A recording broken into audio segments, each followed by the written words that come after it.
Eagles. Eagles.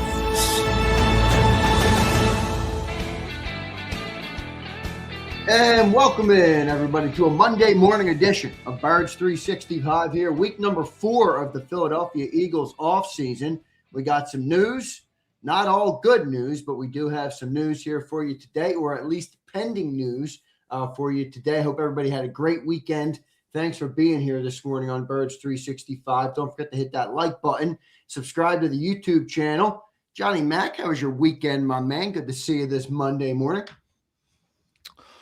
Yeah, good to see everybody, even though I'm on lag now, as I can't fix these issues. I don't know what's going on, but hopefully we'll get through it. Yeah, always the Eagles. Vic Fangio. News comes out that potentially mulling retirement. Eagles trying to talk him back. And I think they will talk him back, but we'll see how it shakes out. But, you know, I've been talking about this for a long time, Xander. Guy's 67 years old. He'll be 68 in training camp if he comes back. This ain't a long shelf life. It never was a long shelf life. So, you know, a lot of people are saying, well, you know, maybe let him walk away so you can keep Christian Parker or something of that nature. I'm of the belief this guy's so good. And I tweeted this or posted this yesterday. Like, nothing against Christian Parker. You're taking a big hit whenever this guy walks away, and you know, as long as you can have him, I would try to keep him and live with the results when he does well, even if that's in an inopportune time. Right. I'd still do it, just to get the longest potential shelf life you can potentially get. And then the second part, which was, to me, the most important part, it was our buddy Jimmy Kempski from Philly Boys. Yeah, I don't think the Eagles were hiring Christian Parker anyway if he did retire. Really? They want a bigger name with more experience who's ready to win now. And you saw the names Jonathan Gannon, which I think would be weird, but and now he's in Green Bay, but also Jim Schwartz, and he's still under contract in Cleveland, but obviously isn't happy about being passed over there. So I think by the names that you heard, sort of they were mulling, they weren't about to hand it over to a first-time coordinator in this situation. Not that there's, you know, and people look, well, they gave it to a 33-year-old offensive guy. I'm not saying it's not possible, but you heard the names they were talking about. And maybe that's a little bit of, you know, reverb from last time when they gave it to Sean Desai and he wasn't ready. So, but that's just the feel. But nobody's replacing Vic. So, you know, to me, it's, if there's a chance you can convince him to come back, you got to take it.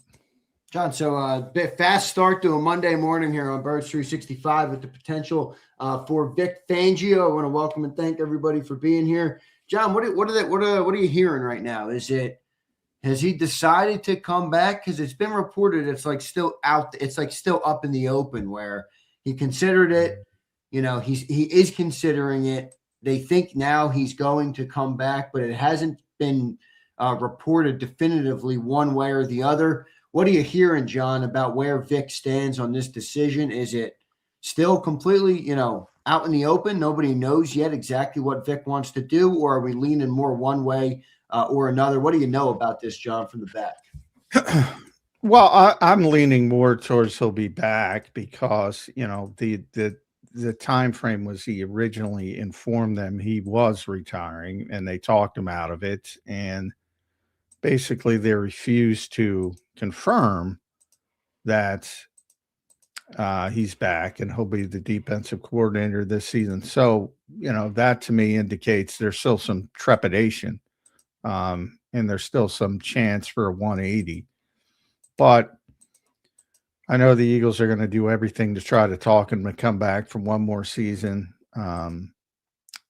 I think he will, and you got to start, but you really got to start thinking about it. And they already have. I mean, look at the Super Bowl party after winning, he was already, he talking to some coaches and saying, "Hey, it was great working with you," things like that. He was thinking about walking out on top. So I mean, the Eagles have been well aware that this is not a long shelf life. Um, so but they have to have all their ducks in a row. Um, and again, if it happens, like if he it's a grind. That's the part. People say, he's 67 years old. He's going to be 68. As I said, it is a grind at that age to do. It's a grind at 33, like for Sean Mannion, to do this There time we and go. time. Our first Sean Mannion reference of the day. Love it. Yeah. So you got to make sure you have a succession plan in place, number one. But number two, if it happens in July and he says, "You know what, I can't do it," you got to live with it, elevate Clint Hurt, and get through the season, and just because I he's number one in the NFL from a defensive perspective, and number two ain't close. So for all the people, well, you got to keep Christian Parker. I love Christian Parker. It ain't going to be the same.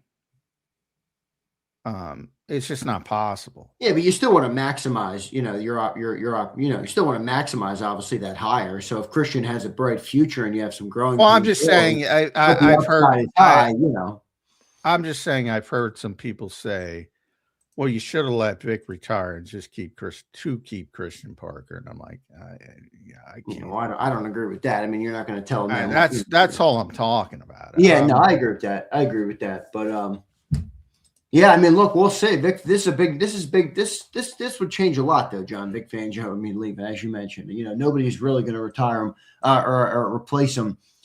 John, so you think is that the way you think they would go if Vic were to walk away, Clint Hurt, or do you think they would look for I didn't expect him to go back down the Jim Schwartz route.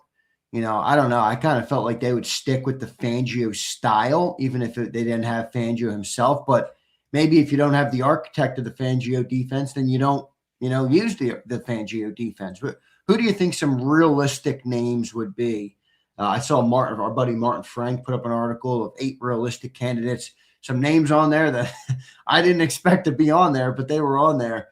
Who do you think would be the most realistic replacements for Vic Fangio if it were to happen? Yeah, I think at this stage, like I said, I just elevate Clint Hurt. If it happened, he's got defensive coordinator experience too, yeah, right? In Seattle, yep. Yeah. So I mean, that's what I would do. But they might be looking at a more high profile name. I'm the same way. Look, I got Gannon because he plays a similar style. Schwartz, I didn't get at all because you have so many people who are sort of built for this deep. Although Jalen Carter would be freaking happy with Jim Schwartz, I'll tell you that. There's always somebody. He'll be happy to play in that scheme. Some of the other big names, I mean, I don't think would make people happy.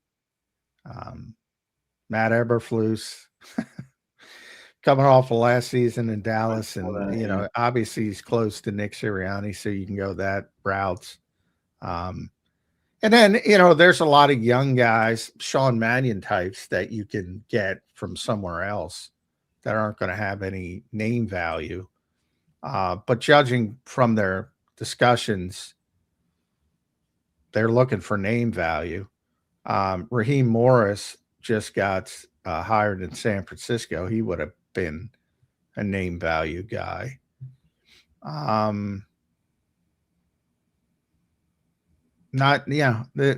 this stage, the big time guys have been picked over.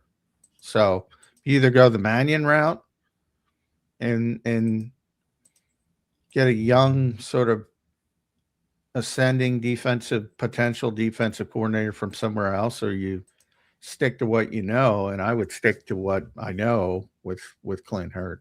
Yeah, well, we'll see what happens there. We'll keep an eye on that and keep everybody posted on any updates on the Vic Fangio news. On Thursday evening of last week and all into Friday, we talked about the hiring of Sean Mannion as offensive coordinator. Other news that came out, Jalen Hurts was elevated, made the Pro Bowl this year as an alternate, which is pretty funny, but good for Jalen Hurts. His Pro Bowl number 3, I believe, which ties him with Randall Cunningham, Norm Van Brocklin. How about that for second most by an Eagles quarterback? We got free agency watch, which we will keep an eye on, and then look at some of the potential things in the offseason. Maybe hoping to talk to Jeff Kerr this morning as well. We will see if he comes in. John, what's the latest you're hearing on Sean Mannion? Josh Grizzard is the passing game coordinator, and now they will work to fill in the rest of the offensive staff, which could mean some offensive staff changes are coming. What do you know about the latest with Sean Mannion's Eagles offense and what changes may or may not be coming to the coaching staff and all the way? Yeah, I expect a few, similar to last time, when Kellen came in from outside the organization. There was only 2. Doug Nussmeier, his long time sort of right-hand man, was brought in as the quarterback's coach, and then Kyle Bolero, who people probably don't know, was brought in as an offensive assistant, lower sort of level, introductory to coaching profession type of thing. So, he was meeting with Nick to sort of huddle together. So you're talking about a lot of successful assistant coaches who've had, just like Nick, playoff appearances, Super Bowl bursts, Super Bowl championship. So, but you do want to give the new guy some comfort.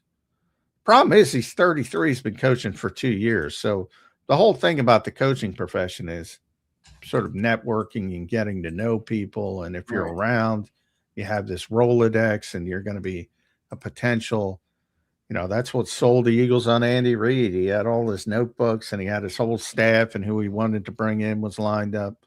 I don't know how much Sean could have that. So, Howie's good, though, at finding candidates. But, who do you want to move on from? Jeff Stoutland, Aaron Moorhead, Jason Michael, Jamal Singleton. Scott Leffler might be the logical one because, A, he's, it's the old adage, last one in, first one out type of thing. And he doesn't have the experience here. And plus Sean's a quarterback guy, so maybe he's got somebody in mind. Josh Grizzard, maybe he's got somebody in mind. So I expect to have a few changes, but not that many, similar to when Kellen. And think about the experience Kellen had. He got 2 people. So I don't expect to see a ton of changes on the offense, but I do expect to see some of them. And when you say some, is there any that come right to mind that you think would be out or would be changed? Maybe the quarterback coach, sometimes OCs like that. Who do you think, who comes to mind when you think of the names that could be replaced? Well, I just said Scott Leffler, simply because last one in, first one out. That's what I said. That's generally what happens. He's been here the shortest. He doesn't have the extensive history here. I don't know much about him, but from what I saw, I liked him. Well, so did a bunch of fans who thought he was running the offense when they did some good things. Yeah, the Bowling Green red zone plays. Yeah, which should tell you they didn't even talk to him about being the offensive coordinator. So you guys were a little bit off base with that one. But yeah, from the standpoint, again, the guys who are entrenched, and there's a lot of talk with Stoutland. Stoutland might be in the same boat when it comes to, how long does he want to do this? And that would force you. And does he want to work for Sean Mannion? It's a 2-way street. Yeah. You got an inexperienced guy, so it's going to be interesting. But I don't expect the whole offensive Well, staff. what do you mean, though? Gone. Does he want to work for Sean Mannion? I mean, did he want to work with Kevin Patullo? Do you think Kevin Patullo lured him in much more than Sean Mannion would? Kevin's been working with him for 5 freaking years. Again, people think Kevin just showed up. Kevin had a long history with this organization, well-respected history. Everybody, like I said, I can't find one person to speak badly of Kevin Patullo in that building. It's just one of those, maybe, when you're running an organization, maybe he did get over promoted to his best role. Maybe his best role was the role he was in because everybody loved him. But yeah, it's completely different.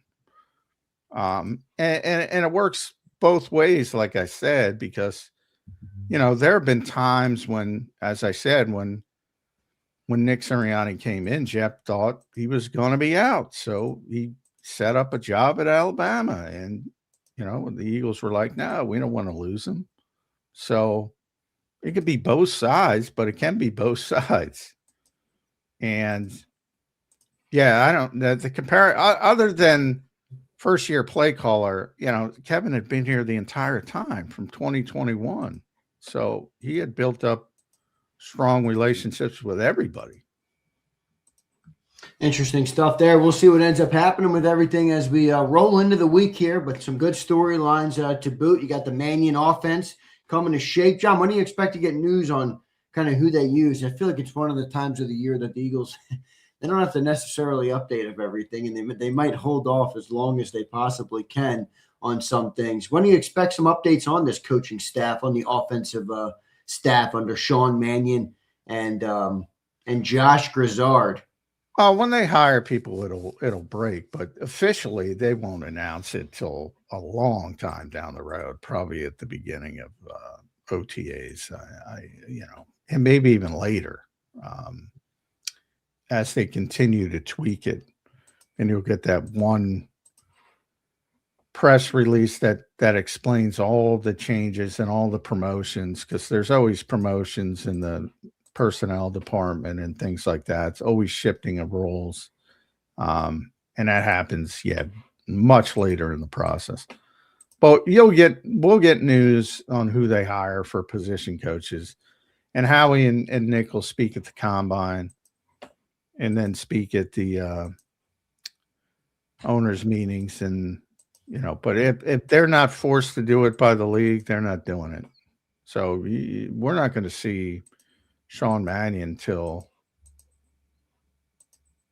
OTAs, most likely. That's how they have been doing it. And probably not going to hear anything from Josh Grizzard till training camp. Does it feel to anybody else? I don't know if it's just me, but does it feel like they're trying to assemble an offense by committee type approach here, John? Am I off base? No. No, that doesn't work. Doug tried that because he had to try it, but it never really works. Well, just because it doesn't work doesn't mean they're not trying it. Well, the titles again are people get caught up in the titles. It's the role. Like when Doug tried it, it was about the titles, but it wasn't. The roles weren't the same as the titles, if that makes sense. So if somebody's acting as the offensive coordinator but not called the offensive coordinator, doesn't matter.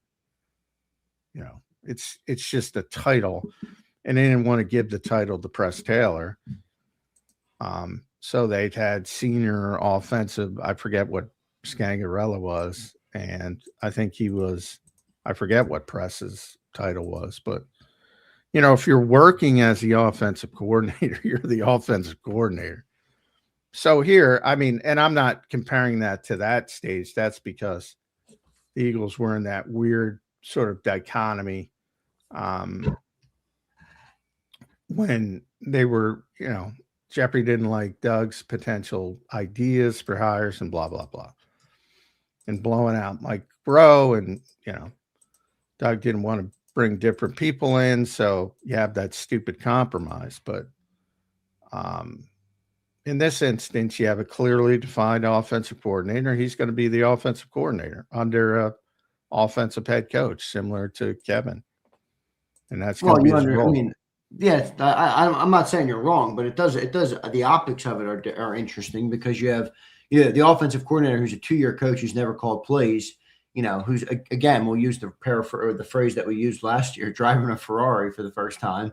Just got his license. Then they have guys all around him that have more play calling experience than he does. In a way, you could see how that could undermine somebody, whether intentionally or not.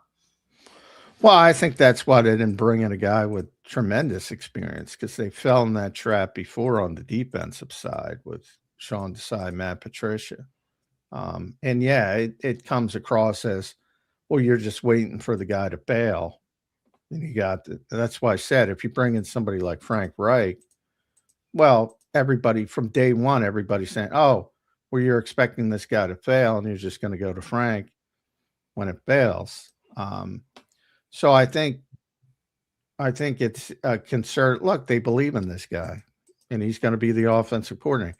Now, if he shows up and they made a mistake and he's completely out of his, out of his league, then you do have a more layered approach, and you have at least somebody in Josh Grizzard who's called plays, albeit in a limited fashion.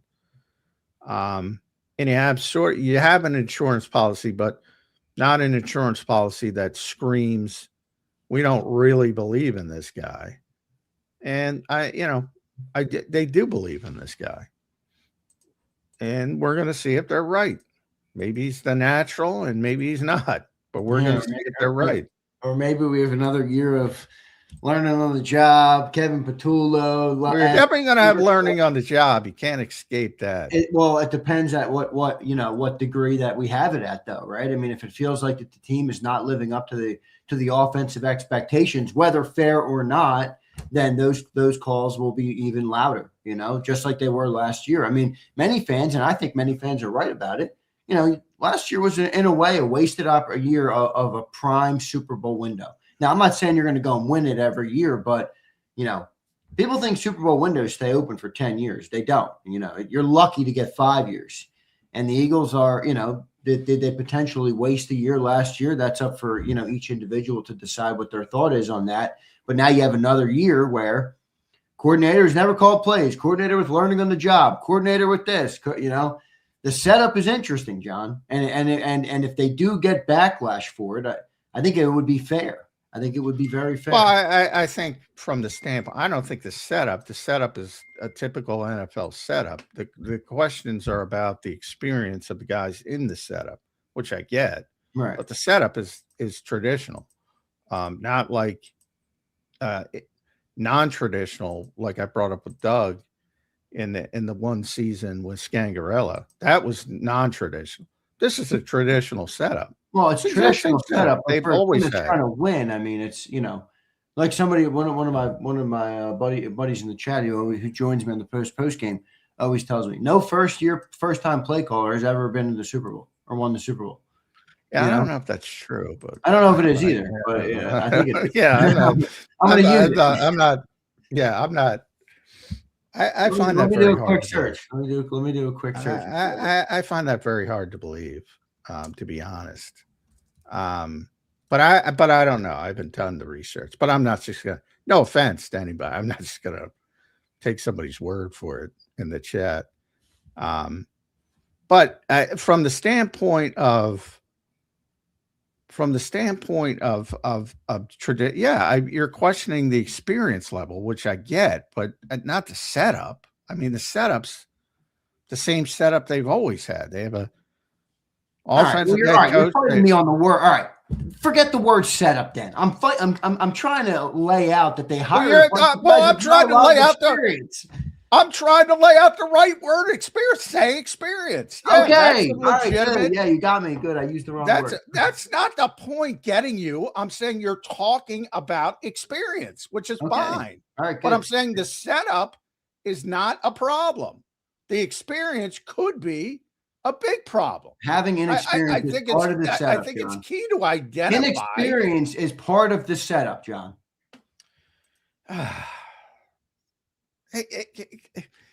inexperience is a potential issue. You have an offensive coordinator, you have a passing game coordinator, just like you had last year, just like you had the year before, just had you have every single fucking year in the Nick Sirianni era. The experience level, fine. Yeah. So is setup limited to that then? I mean, you can't have any, there's no other way to look at the word setup. What, I guess if you want to be right for the conversation, that's not what you were talking about. You admitted you were talking about experience, which is the proper word to describe what we're talking about. I have no problem with people wondering about the experience. Lack of experience is a part of the setup. I don't understand what you're not getting here. Oh, my Lord. Oh, my Lord. You were talking about a weird setup. There's not a weird setup. There is a weird setup. The head of the snake has no experience and everybody around him has experience. That's part of the setup.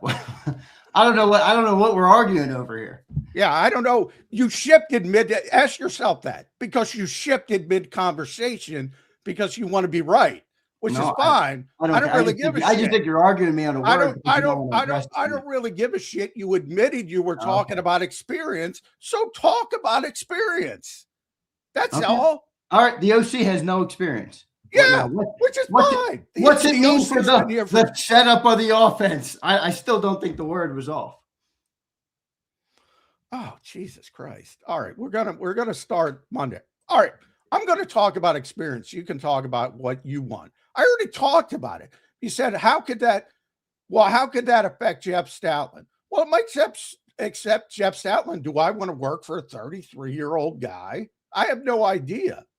Well, yeah, stuff like that could enter in the equation.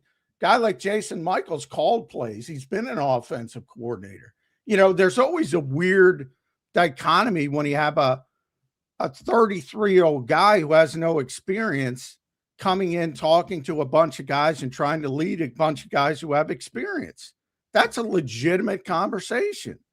But as far as setting up things like, again, I bring up Frank Reich because everybody loves Frank Reich here, or everybody thinks they love Frank Reich, and everybody talks about Frank Reich, and he's trying to get back in the league and all that kind of stuff. So it would be easy. Nick's very close to him. It would be easy to bring in the senior offensive assistant or something of that nature, and then that affects the setup and what you're trying to do. They did it on the defensive side of the ball with Matt Patricia. And again, it affected Sean Desai because everybody presumed that, well, Matt Patricia's here because they don't really trust the guy. And it turned out to be true. The Eagles haven't done that. They might do it. But it's a very tenuous situation. And obviously they came into the search process looking for an experienced guy, an experienced play caller, and they shifted when they were not able to get it. So at that point, it's sort of the search shifted towards a bunch of just talk to a bunch of guys, and the word Nick Sirianni used was reveal. Somebody will reveal themselves because they didn't really have after those top two guys, Mike McDaniel and Brian Daboll, they really didn't have anybody they were in love with. So same thing happened when they hired Nick Sirianni. They kept going until Nick Sirianni revealed himself. This time they kept going, and Sean Mannion revealed himself. That's their word, not mine. But you know, the experience, yeah, that's all we're going to talk about. The guy's been a coach for 2 years, and one of them was an entry-level job. And then, you know, year two, obviously Matt LaFleur loved him, and everybody loved him. Sean McVay loved him. Kevin O'Connell loved him. Everybody's been around the guy. When you last 9 years in the NFL, and you throw 110 passes, I think the number is with Sean Mannion, 110 total passes. I think 3 starts over 9 years. You're not even looked up as a backup. And if you're a third string guy, The only reason you're there as a veteran is because you're considered an extension of the coaching staff. Right. Caden Steele brought that up. It was a good point by him. So, and he mentioned it when he was talking out in Green Bay. Sean Mannion sort of weaponized. He used the term weaponized his playing career, understanding he was going to be a coach. So, maybe it's not as bad as it looks on paper. Because I brought this up with guys who've done it a long time, with Josh McCown and Derek Fisher in basketball, and everybody said, "Why? How could you give this guy a job straight off the field, acting like playing 17 seasons is an experience?" So that part of it enters the equation as well. But from the play calling aspect, look, you're going to have growing pains. And that's why they went the direction they went and tried to get a more veteran guy. But they couldn't get him. So they went the direction, and ultimately it's up to Sean Mannion to prove he deserves the job. But you're going to have growing pains. And the biggest question that I think is relevant is, for this team in this city at this time with this perceived talent, is that the right way to go? I think you can make a strong argument it's not the right way to go. Yeah, I agree with you. And that's why I used the word I did. That's not the way I would have went. It's not the way I would have set up the offensive coaching staff, but I digress. All right, we got Jeff Kerr in the green room. Good stuff. Appreciate everybody being here this morning. A Monday morning, Vic Fangio, potential retirement. Sean Mannion's building out the offensive coaching staff. We got the Super Bowl this Sunday, everybody. The Pro Bowl games. Jalen Hurts been elevated to the Pro Bowl, his third Pro Bowl.